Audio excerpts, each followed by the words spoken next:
সুপ্রিয় শ্রোতা বন্ধুরা, আসসালামু আলাইকুম। আপনারা শুনছেন অলৌকিক সত্য, ভয়, রহস্য আর অমীমাংসিত ঘটনার এক ভিন্ন জগৎ। আজকের রাতটা সহজ হবে না, কারণ আজ আমি আপনাদের শোনাতে যাচ্ছি এমন এক ঘটনা যেখানে জড়িয়ে আছে শতবর্ষের পাপ, অভিশাপ আর অভিশপ্ত দিঘির অন্ধকার রহস্য। ঘটনাটি আমাদের কাছে পাঠিয়েছেন ঢাকা পল্টন থেকে মোহাম্মদ রাজ। তিনি নিজেকে বলেন অক্ষরের কারিগর, আর সেই অক্ষরে বাঁধা তার কণ্ঠে লেখা আছে আতঙ্ক আর কৌতূহলের মিশন। আপনিও যদি চান যে আপনার অথবা আপনার আশেপাশে কারোর সাথে ঘটে যাওয়া কোনো সত্য ঘটনা আমাদের সাথে শেয়ার করবেন, তাহলে আমাদের লিখে পাঠাতে পারেন ইমেইলে। আর যদি চান আপনার কথা যেন সরাসরি দর্শক শুনতে পায়, তাহলে রেকর্ড করেও পাঠাতে পারেন। আমাদের ইমেল অ্যাড্রেস অলৌকিকসত্য@gmail.com। আপনাদের সুবিধার্থে ডেসক্রিপশন বক্সে আমাদের ইমেল অ্যাড্রেস দেওয়া আছে। আপনাদের কাছে একটা ছোট্ট অনুরোধ থাকবে, আপনাদের মধ্যে যারা এখনও আমাদের চ্যানেলটি সাবস্ক্রাইব করেননি, তারা দয়া করে সাবস্ক্রাইব করে দেবেন। কারণ প্রতিদিন আমরা আপনাদের জন্য নিয়ে আসি ভয়ঙ্কর সব ভৌতিক সত্য ঘটনা, রহস্য আর অমীমাংসিত কাহিনী। তাই যদি চান নতুন ঘটনা আপলোড হওয়ার সাথে সাথেই নোটিফিকেশন পেতে, তাহলে অবশ্যই বেল আইকনে ক্লিক করে অল করে রাখবেন।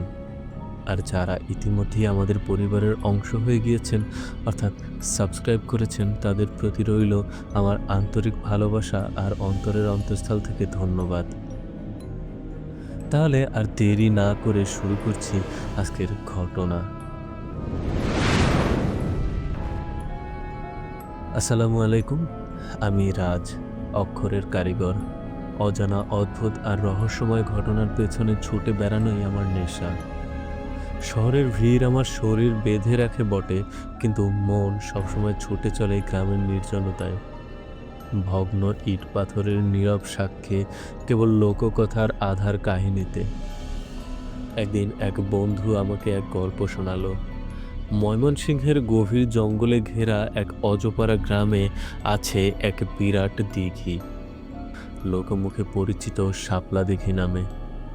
দিনে সেই দিঘি শান্ত, স্বচ্ছ আর স্নিগ্ধ, কিন্তু রাত নামলেই তার জল হয় রহস্যময়। বলা হয় কালো পানির বুক চিরে একে একে ফুটে সাদা শাপলা, কিন্তু ওগুলো ফুল নয়, ওগুলো মুখোশ, মানুষের মুখের মতো ফ্যাকাশে, যাদের দিকে তাকালে মানুষ নিজের প্রতিবিম্ব হারিয়ে ফেলে। এসব শুনে কৌতূহল আমাকে স্থির থাকতে দিল না। 2 দিনের মধ্যেই রওনা দিলাম ময়মনসিংহের পথে। রেলপথ, তারপর নৌকা, তারপর কাদামাখা গ্রামীণ রাস্তা পেরিয়ে পৌঁছালাম সেই অচেনা গ্রামে। চারদিক নীরব, কেমন যেন ভারী বাতাস, মানুষের কণ্ঠস্বরও কম শোনা যায়।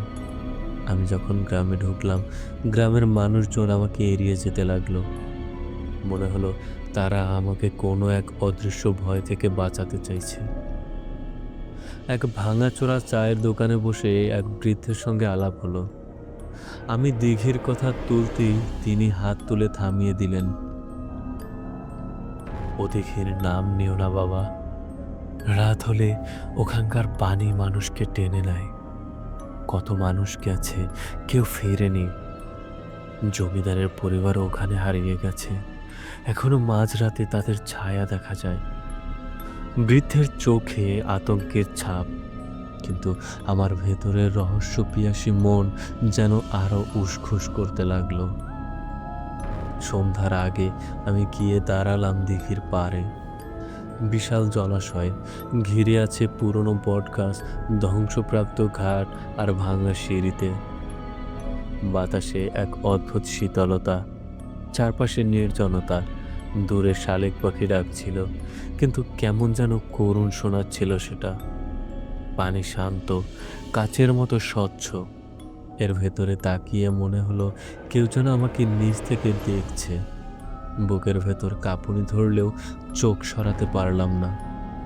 সন্ধ্যা নামলো, আকাশে অর্ধচন্দ্র, গ্রামের পথ শুনশান।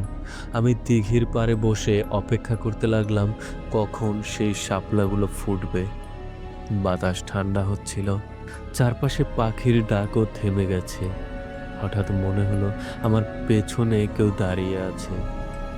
ঘুরে তাকালাম, কেউ নেই, কিন্তু অদ্ভুতভাবে শরীরের লোম দাঁড়িয়ে গেল। ঠিক তখনই ঘটল অস্বাভাবিক দৃশ্য। দিঘির কালো পানির বুক চিরে একে একে ভেসে উঠল সাদা সাদা শাপলা। প্রতিটি ফুল যেন আলো ছড়াচ্ছে। কাছে গিয়ে দেখলাম ওগুলো শাপলা নয়, মানুষের মুখ, ফ্যাকাশে মৃত মানুষের মতো, ঠোঁট সেলাই করা, আর সেই চোখ দুটো যেন আমাকে গিলে ফেলতে চাইছে।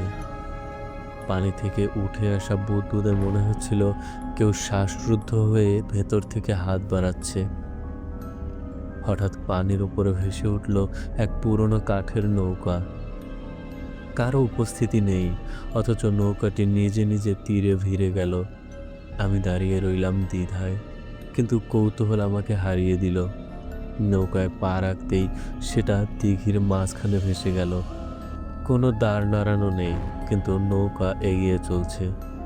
রাতের নিস্তব্ধতায় পানির শব্দে আমার বুক ধড়ফড় করতে লাগলো। দিঘির মাঝখানে পৌঁছানো মাত্রই পানির নিচ থেকে ভীষণ শব্দ হলো।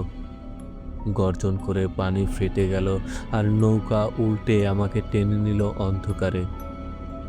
পানি ঠান্ডা বরফের মতো, দম বন্ধ হয়ে আসছিল। মনে হচ্ছিল আমি এক গহ্বরের মধ্যে পড়ে গেছি, যার কোনো তল নেই। চোখ খুলতেই দেখলাম আমি দাঁড়িয়ে আছি এক অদ্ভুত কক্ষে।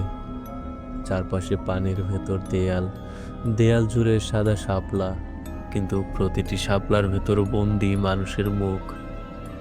চোখ মেলে তাকিয়ে আছে, তাদের ঠোঁট নড়ে উঠছে, একসঙ্গে ফিসফিস করছে। আমি কাছে যেতেই তাদের হাত বেরিয়ে এলো দেয়ালের ভেতর থেকে।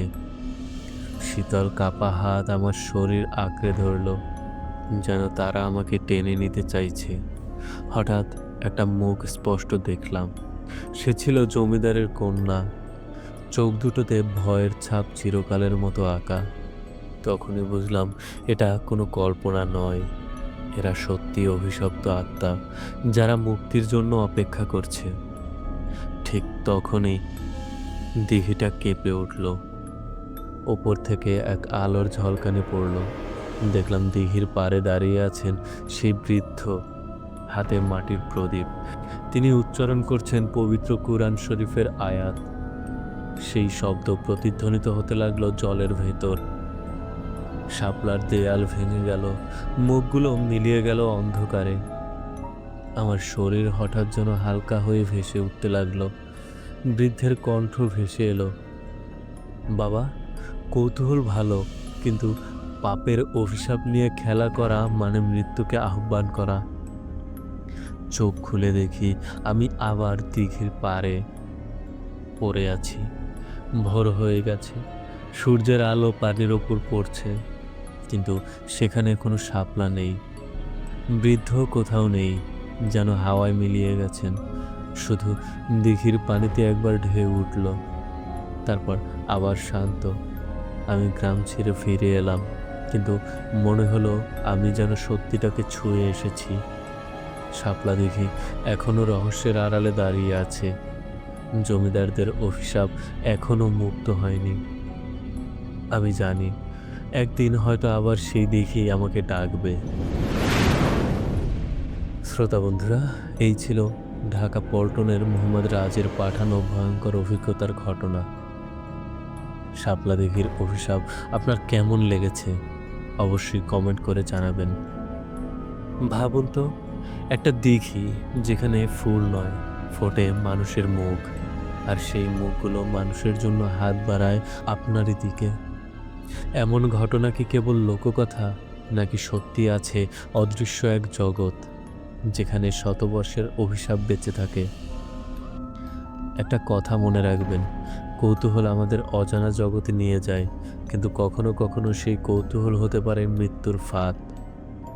রাত গভীর হলে হয়তো আপনিও শুনতে পারেন পানির বুক থেকে কারো ফিসফিসানি। আজকের মতো এখানেই বিদায় নিচ্ছি। আবার আসবো নতুন এক অলৌকিক সত্য নিয়ে। ততক্ষণ ভালো থাকুন, সুস্থ থাকুন আর অন্ধকারকে ভয় করলেও শুনতে থাকুন অলৌকিক সত্য। আল্লাহ হাফেজ।